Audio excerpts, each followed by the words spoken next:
Olá, sejam bem-vindos à Escola Bíblica Dominical. Esta é a lição de número 17 e nela vamos falar sobre ideologias.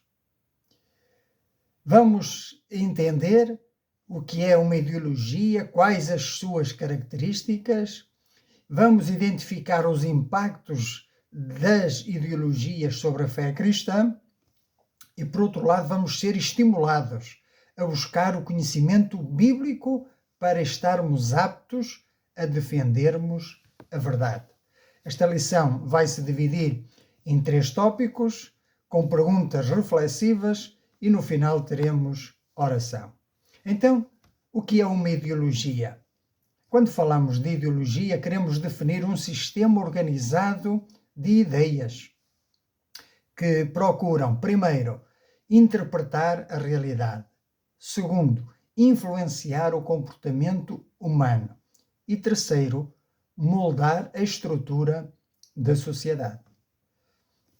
O grande desafio que temos de enfrentar é que muitas ideologias apresentam-se inofensivamente, sob uma capa de neutralidade ou sob uma capa da ciência, mas, na verdade, carregam pressupostos que excluem Deus e a sua palavra, tentando ocupar o lugar da verdade absoluta. Mas veja o que nos diz Romanos, no capítulo 1, versículos 18 e seguintes. Diz que a ira de Deus se revela do céu contra toda a impiedade e perversão dos homens que detêm a verdade pela injustiça. Porquanto o que de Deus se pode conhecer é manifesto entre eles, porque Deus lhes manifestou. Porque os atributos invisíveis de Deus, assim o seu eterno poder, como também a sua própria divindade, claramente se reconhecem desde o princípio do mundo, sendo percebido por meio das coisas que foram criadas. Tais homens são, por isso, indesculpáveis, porquanto, tendo conhecimento de Deus, não o glorificaram como Deus, nem lhe deram graças. Antes se tornaram nulos em seus próprios raciocínios, obscurecendo-se-lhes o coração insensato, inculcando-se por sábios. Tornaram-se loucos e mudaram a glória de Deus incorruptível em semelhança de imagem de homem corruptível, bem como de aves, quadrúpedes e répteis. Por isso Deus entregou tais homens à imundícia pelas concupiscências do seu próprio coração, para desonrarem o seu corpo entre si, pois eles mudaram a verdade de Deus em mentira, adorando e servindo a criatura em lugar do Criador, o qual é bendito eternamente. Amém. E o texto continua. Mas fiquemos agora aqui com uma pergunta reflexiva para nós. Como é que as ideologias podem influenciar a percepção que tenho da realidade e da minha fé? Esta é a grande questão. E para responder a essa questão, vamos conhecer agora 3 marcas fundamentais que nos ajudam a identificar um sistema ideológico. Em primeiro lugar, têm uma fundamentação humana. Ou seja, nascem da razão, da cultura e da experiência humana, sem a dependência da revelação divina. Porém, a Bíblia diz-nos que a natureza humana do homem é uma natureza caída por causa do pecado. E isso tem um impacto profundo na formação das ideologias, pois essa natureza caída do homem limita a capacidade humana de estabelecer padrões absolutos de verdade e de moralidade, devido às distorções e limitações herdadas do pecado original, herdadas de Adão. Como o ser humano, após a queda, passou a inclinar-se ao pecado, o próprio Paulo diz-nos lá em Romanos 7,18, porque eu sei que em mim, isto é, na minha carne, não habita bem nenhum, pois o querer o bem está em mim, não, porém, o efetuá-lo. Portanto, as reflexões do homem refletem culturas e experiências sociais cheias de imperfeições. o que leva à construção de sistemas ideológicos subjetivos, fragmentados e muitas vezes distorcidos da verdade. Essas ideologias, por mais sofisticadas e bem intencionadas que pareçam, carregam essas limitações e a inclinação ao erro próprio da condição caída do ser humano, afastando-se por isso de Deus e dos seus princípios, além de tentarem qualquer tentativa de universalização das suas conclusões, ignorando o plano eterno de Deus, o bom plano de Deus, ignorando os bons propósitos de Deus. Mas veja o que diz Tiago no capítulo 3, versículos 13 a 18. Quem entre vós é sábio e inteligente? Mostrem mansidão de sabedoria, mediante condigno proceder as suas obras. Se pelo contrário, tendes em vosso coração inveja amargurada e sentimento faccioso, nem vos glorieis disso, nem mintais contra a verdade. Esta não é sabedoria que desce lá do alto, antes é terrena, animal e demoníaca. Pois onde há inveja e sentimento faccioso, aí há confusão e toda a espécie de coisas ruins. A sabedoria, porém, lá do alto, é primeiramente pura, depois pacífica, indulgente, tratável, plena de misericórdia e de bons frutos, imparcial, sem fingimento. Ora, é em paz que se semeia o fruto da justiça para os que promovem a paz. O cristão deve reconhecer que toda a construção puramente humana carece de fundamento sólido quando exclui Deus. Por outro lado, os que defendem uma determinada ideologia reivindicam uma autoridade total sobre a moral, sobre a política e até sobre a espiritualidade. E criam como que uma cosmovisão fechada que exige lealdade incondicional e que concorre diretamente, eu diria que se opõe frequentemente à autoridade das Escrituras. E veja o que diz 2 Coríntios capítulo 11, versículos 13 a 15. Porque os tais são falsos apóstolos, obreiros fraudulentos, transformando-se em apóstolos de Cristo. Isto é dito noutro contexto, mas aplica-se aqui também. E diz que não é de admirar porque o próprio Satanás se transforma em anjo de luz. E não é muito, pois que os seus próprios ministros se transformem em ministros de justiça. Mas o fim deles será conforme as suas obras. Sabemos quem está por detrás das ideologias. As ideologias entram em conflito, não todas, mas algumas delas entram em conflito com a autoridade das Escrituras e desencorajam questionamentos e silenciam opiniões contrárias e elas reinterpretam as verdades da Bíblia para adaptar-se às suas agendas, enfraquecendo a autoridade moral e espiritual da palavra de Deus e promovem o quê? Uma mudança na referência da verdade que deixa de ser Jesus Cristo, que deixa de ser a sua palavra, que deixa de ser uma verdade absoluta para passar a ser uma verdade relativa. E uma verdade que se baseia no consenso humano, nos seus interesses temporais, culturais, sociais, políticos e até religiosos. Mas veja o que diz Colossenses capítulo 2, versículos 8 a 10. Cuidado, que ninguém vos venha a enredar com a sua filosofia e vãs subtilezas, conforme a tradição dos homens, conforme os rudimentos do mundo e não segundo Cristo, porquanto nele habita corporalmente toda a plenitude da divindade. Também nele estáis aperfeiçoados. Ele é o cabeça de todo o principado e potestade. Portanto, o cristão deve entender que a única autoridade absoluta é Deus e confrontar criticamente qualquer sistema que se coloque como referência final da verdade. Leiamos o que diz 1 Timóteo, capítulo 6, versículos 3 a 6. Se alguém ensina outra doutrina e não concorda com as sãs palavras de nosso Senhor Jesus Cristo e com o ensino segundo a piedade, é enfatuado, nada entende, mas tem mania por questões e contendas de palavras das quais nascem inveja, provocação, difamações, suspeitas malignas, altercações sem fim, por homens cuja mente é pervertida e privada da verdade, supondo que a piedade é fonte de contentamento. Portanto, eis aqui uma descrição completa e clara de uma ideologia de ensinos contrários à palavra de Deus.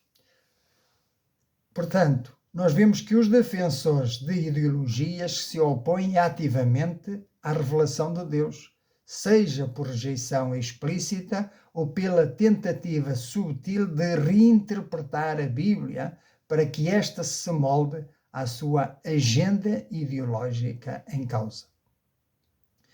Mas nós temos uma advertência em 2 Timóteo capítulo 3, versículos 1 a 9.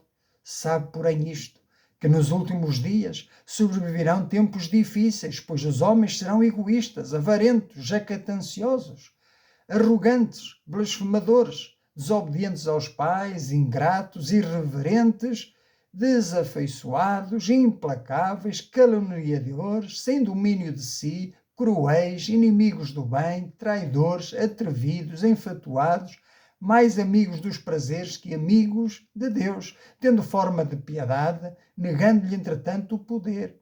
Foge também destes, pois entre esses se encontram os que penetram sorrateiramente nas casas e conseguem cativar mulheres sobrecarregadas de pecados, conduzidas de várias paixões, que aprendem sempre e jamais podem chegar ao conhecimento da verdade. E do modo porque Janes e Jambres resistiram a Moisés, também estes resistem à verdade. São homens de todo corrompidos na mente, réprobos quanto à fé. Eles, todavia, não irão avante, porque a sua insensatez será a todos evidente, como também aconteceu com a daqueles. O cristão precisa afirmar-se na verdade, com convicção e dependência do Espírito Santo, vivendo e proclamando a verdade com firmeza e graça. Leiamos também o que nos diz 1 João capítulo 4, versículos 1 a 6. Amados, não deis crédito a qualquer espírito, antes provai os espíritos se procedem de Deus, porque muitos falsos profetas têm saído pelo mundo fora. Nisto reconheceis o Espírito de Deus. Todo o espírito que confessa que Jesus Cristo veio em carne é de Deus. E todo o espírito que não confessa a Jesus não procede de Deus. Pelo contrário, este é o espírito do anticristo, a respeito do qual tendes ouvido que vem e presentemente já está no mundo. Filhinhos, vós sois de Deus e tendes vencido os falsos profetas, porque maior é aquele que está em vós do que aquele que está no mundo. Eles procedem do mundo. Por essa razão, falam da parte do mundo e o mundo os ouve. Nós somos de Deus. Aquele que conhece a Deus, ouve-nos. Aquele que não é da parte de Deus, não nos ouve. Nisto reconhecemos o espírito da verdade e o espírito do erro. Uma pergunta para a nossa reflexão. Quais atitudes e estratégias eu posso adotar para defender a verdade das Escrituras? De uma forma amorosa, de uma forma sábia e espiritualmente eficaz, num mundo cheio de ideologias contrárias à sã doutrina. Então, de que forma eu posso defender a verdade contra o erro? É estar bem equipado, é saber manejar bem a palavra da verdade. Bendito seja o nome do Senhor. Passemos agora ao segundo tópico desta lição. vamos entender os impactos que uma ideologia contrária à palavra pode ter sobre a fé cristã. Existe um conflito de valores, em primeiro lugar. É gerada uma tensão interna onde princípios bíblicos absolutos sobre família, sobre ética e até sobre sexualidade são confrontados por valores relativos imutáveis do mundo. Ou seja, as ideologias geram um conflito de valores entre os princípios absolutos da Bíblia e os valores relativos moldados culturalmente, pressionando o cristão a optar entre a fidelidade a Deus e a adaptação cultural. Em segundo lugar, o Evangelho vira um Evangelho secular. Ou seja, reduz a mensagem da cruz a uma mera ferramenta de utilidade prática para o bem-estar e o sucesso pessoal, esvaziando o poder transformador do arrependimento e a busca de santidade. A secularização do Evangelho reduz a fé à utilidade prática, tornando Cristo um personagem apenas histórico e não salvador, enfraquecendo a essência transformadora da fé. Pois o Evangelho é poder de Deus que salva, que cura e que liberta. Bendito seja o nome do Senhor. E também são uma ameaça à integridade da fé, pois pode levar ao sincretismo e à negação de doutrinas fundamentais, como a divindade de Cristo, a necessidade de salvação, necessidade de arrependimento, de mudança de vida, de santificação, resultando numa fé personalizada, vulnerável e superficial, sem sustentação bíblica. Bendito seja o nome do Senhor. Precisamos ficar firmes contra o erro. Vejamos o que diz 1 Coríntios capítulo 2, versículos 6 a 16. Entretanto, expomos a sabedoria entre os experimentados, não porém a sabedoria deste século, nem a dos poderosos desta época, que se reduzem a nada, mas falamos a sabedoria de Deus em mistério, outrora oculta, a qual Deus pré-ordenou desde a eternidade para a nossa glória. Sabedoria essa que nenhum dos poderosos deste século conheceu, porque se a tivessem conhecido, jamais teriam crucificado o Senhor da glória. Mas como está escrito, nem olhos viram, nem ouvidos ouviram, nem jamais penetrou em coração humano o que Deus tem preparado para aqueles que o amam. Mas Deus nulo revelou pelo seu Espírito, porque o Espírito Santo a todas as coisas perscruta, até mesmo as profundezas de Deus. Porque qual dos homens sabe as coisas do homem, senão o seu próprio Espírito que nele está? Assim também as coisas de Deus ninguém as conhece, senão o Espírito Santo de Deus. Ora, nós não temos recebido o Espírito do mundo, e sim o Espírito que vem de Deus. Para quê? Para que conheçamos o que por Deus nos foi dado gratuitamente. Disto também falamos, não em palavras ensinadas pela sabedoria humana, mas ensinadas pelo Espírito Santo, conferindo coisas espirituais com espirituais. Ora, e agora toma nota, o homem natural não aceita as coisas do Espírito de Deus porque lhe são loucura e não pode entendê-las porque elas se discernem espiritualmente. Porém, o homem espiritual julga todas as coisas, mas ele mesmo não é julgado por ninguém. Pois quem conheceu a mente do Senhor para que o possa instruir? Nós, porém, temos a mente de Cristo. Bendito seja o nome do Senhor. Entendemos então que ideologias são um conjunto de ideias, de valores e de crenças que orientam a forma como uma pessoa ou um grupo vê o mundo e age nele. Funcionam como lentes que moldam a nossa percepção da realidade, quer seja política, social ou moral. Vamos ver então alguns exemplos práticos. Por exemplo, na política, o marxismo e o comunismo são vistos como incompatíveis com a fé cristã devido ao seu materialismo ateu. A Bíblia enfatiza a soberania de Deus e a propriedade privada, Êxodo 20:15, enquanto estas ideologias baseiam-se na luta de classes e na rejeição da religião, classificando-a como o ópio do povo. Outro exemplo, temos o humanismo secular. Esta ideologia coloca o ser humano como o centro do universo e a medida de todas as coisas. O homem passa a ser o padrão, quando Jesus Cristo, sim, é que é o nosso modelo. A Bíblia ensina que o homem é um pecador carente da graça de Deus e que a glória deve ser dada apenas ao Criador. Outro exemplo, o progressismo e liberalismo teológico. Estas correntes tendem a relativizar ou reinterpretar textos bíblicos para se ajustarem a contextos sociais modernos. Mas nós, crentes da fé bíblica, rejeitamos estas abordagens e defendemos o quê? A infalibilidade das Escrituras, pois elas foram inspiradas por Deus, conforme 2 Timóteo 3,16, segunda carta de Pedro, capítulo 1, versículo 21. E também acreditamos e defendemos que Deus preserva exatamente as suas palavras, a sua mensagem, o texto sagrado. Porque a palavra nos diz que ela é fiel e digna de total aceitação, conforme escreveu Paulo a Timóteo na sua primeira carta, capítulo 1, versículo 15, e repetiu no capítulo 4, versículo 9.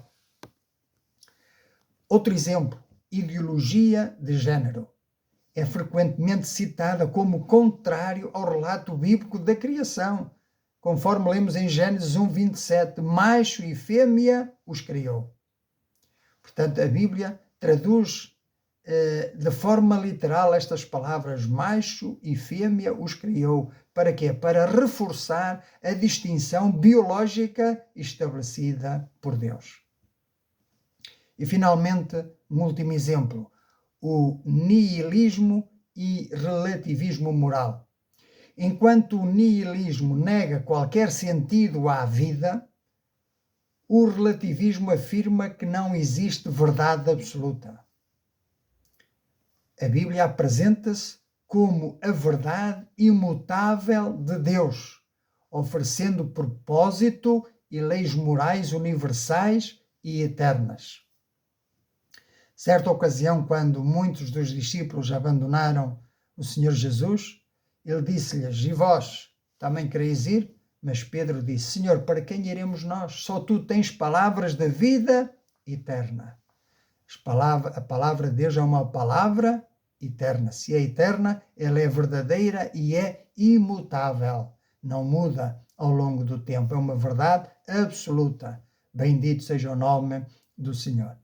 Podemos então resumir que se, por um lado, todos nós carregamos ideologias, muitas vezes sem perceber, pois elas são embutidas na nossa educação, através da cultura e na forma como justificamos as nossas ações na sociedade.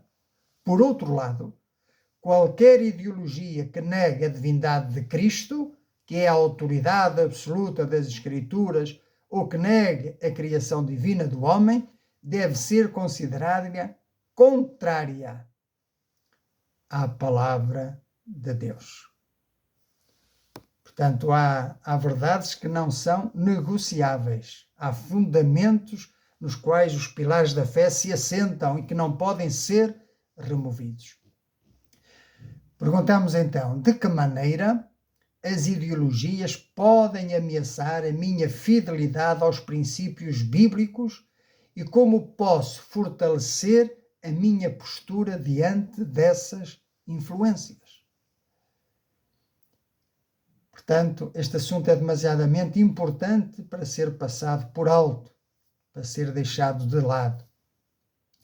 Precisamos estar atentos e equipar-nos para defendermos a verdade contra o erro, contra a mentira.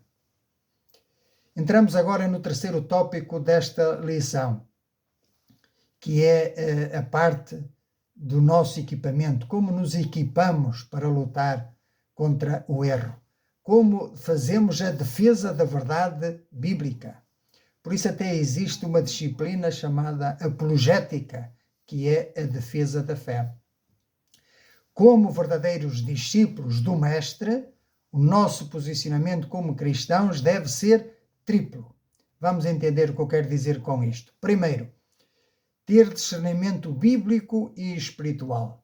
Não devemos ser ingênuos perante discursos atraentes.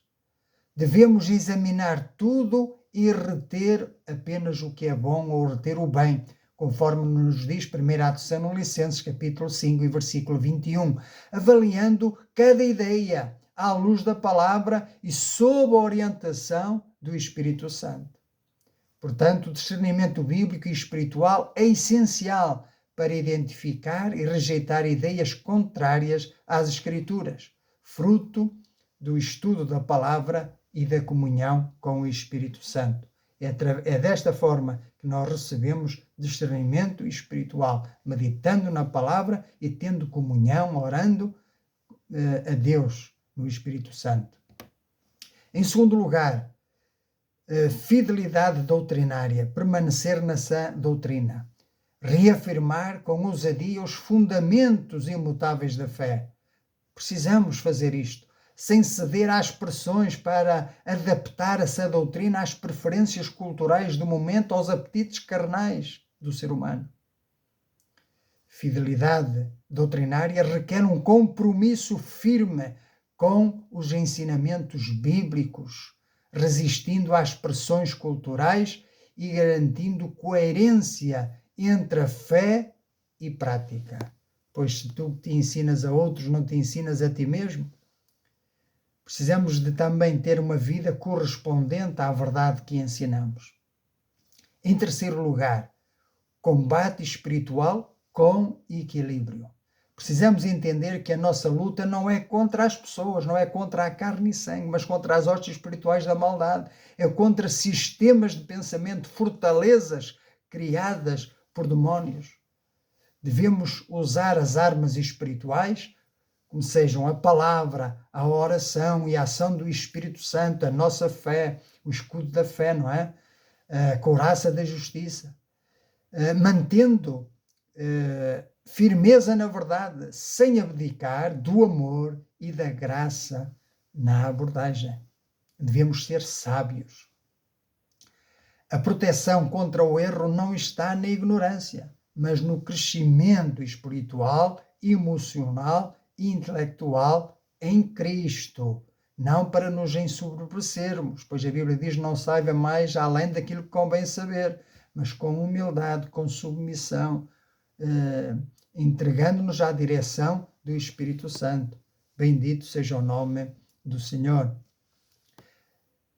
Resumindo ou concluindo estes tópicos, no primeiro, nós vimos que as ideologias baseiam-se em fundamentos humanos falíveis. Apresentam autoridade própria e resistência à verdade divina, exigindo discernimento do cristão para não serem aceites sem crítica, ou seja, serem aceites de ânimo leve. No segundo tópico, resumindo, falamos acerca do impacto das ideologias sobre a fé e nós vimos que é um impacto profundo, ou pode ter um impacto profundo, criando conflitos de valores, secularização do Evangelho e ameaçando a integridade e a fidelidade da fé, tornando necessário o quê? Uma base sólida na palavra de Deus. Resumindo o terceiro tópico, a defesa da verdade, precisamos defender a verdade bíblica e isto é um chamado a todos nós para viver vigilantes, para viver sobriamente, para cultivar a maturidade espiritual, para viver em compromisso firme com Deus, resistindo às pressões ideológicas, resistindo a este sistema mundano e diabólico e permanecendo fiel a Cristo, que é a verdade absoluta. Bendito seja o nome do Senhor. Espero ter sido claro e espero também ter encorajado-te a permaneceres firme e fiel mas também a preparaste para estares apto a defender a verdade contra o erro. Porém, chegados aqui, talvez haja alguém que sinta a necessidade de arrependimento. Porém, eu quero lembrar-te que arrependimento não é apenas um sentimento, mas trata-se de uma mudança de mente, metanoia, que tem de acontecer de forma a estarmos alinhados com a verdade. E a fé não é um salto no escuro, mas é uma atitude de confiança na verdade, uma confiança total na pessoa do Senhor Jesus Cristo, na obra que Ele realizou em nosso favor na cruz do Calvário. É acreditar que aquele que confessa as suas transgressões ao Senhor e as deixa, prosperará, alcançará misericórdia. Diz Isaías no capítulo 1 e versículo 18: Vinde então e ergui-me, diz o Senhor, ainda que os vossos pecados sejam como a escarlata, eles se tornarão brancos como a neve. Assim, talvez precises de te arrependeres, não é? Porque a Bíblia diz-nos que o homem natural não compreende as coisas do Espírito. Precisamos nascer de novo, precisamos vir a Cristo com fé, para que Ele faça de nós novas criaturas e coloque em nós o seu Espírito para que possamos entender a verdade bíblica, a verdade escritural.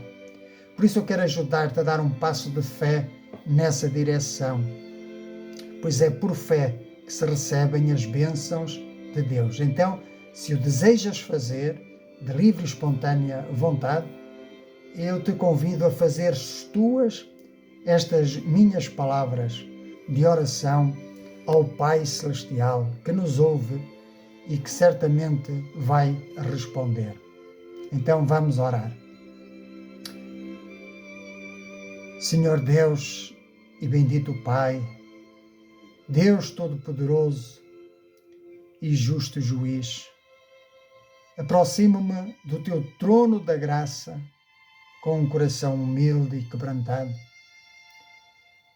Reconheço diante da Tua santidade que sou um pecador, perdido e condenado. Confesso que as minhas inclinações, os meus pensamentos e as ideologias deste mundo muitas vezes desviaram os meus olhos da Tua lei perfeita. Como diz a Tua palavra em Romanos 3:23, eu pequei e estou destituído da Tua glória. Admito que pelas minhas próprias obras, esforço humano ou méritos, estou perdido, estou incapaz de me salvar e estou também sob justa condenação. Senhor, tem misericórdia de mim, que sou pecador perdido e eternamente condenado. Tem misericórdia de mim, Senhor. E hoje, ó Pai, eu olho para o Teu Filho Jesus Cristo e creio, conforme as Escrituras, que Ele é o Cordeiro de Deus que tira o pecado do mundo. Creio que na cruz do Calvário Ele levou sobre si a condenação que era minha. Por isso eu confio no seu sangue, vertido como único e suficiente pagamento pela minha dívida. Por isso eu abraço a promessa de Atos 16:31 que diz: crê no Senhor Jesus Cristo e serás salvo. Eu não confio mais na minha sabedoria, nem na justiça que vem do homem, mas apenas na justiça que Cristo oferece e que nos é imputada pela fé. Por isso eu recebo agora pela fé o dom gratuito da vida eterna. Peço que o Teu Espírito Santo habite em mim, renovando o meu entendimento, para que eu não mais me conforme com este mundo, mas viva para a Tua glória. Ajuda-me a ser um crente fiel, amando a Tua palavra e seguindo a Cristo até ao fim. É em nome de Jesus, meu único e suficiente Salvador e Senhor, que eu oro, e que tudo seja para a Tua honra e para a Tua glória. Amém. Bendito seja o nome do Senhor. Se fizeste esta oração, agora és um filho de Deus, pertences-lhe, és dele, e aquele que vai a ele jamais o abandonará. Olha o que diz a palavra de Deus: porque pela graça sois salvos, por meio da fé, e isto não vem de vós, é dom de Deus, não vem das obras, para que ninguém se glorie. E João 6,37 remata e diz: todo o que o Pai me dá virá a mim, e o que vem a mim de maneira nenhuma o lançarei fora. Portanto, firmes na fé, vamos perseverar nesta verdade contra o erro, para a glória do Senhor Jesus. Bendito seja o seu santo nome. Que Deus nos abençoe e até à próxima lição, se Deus permitir.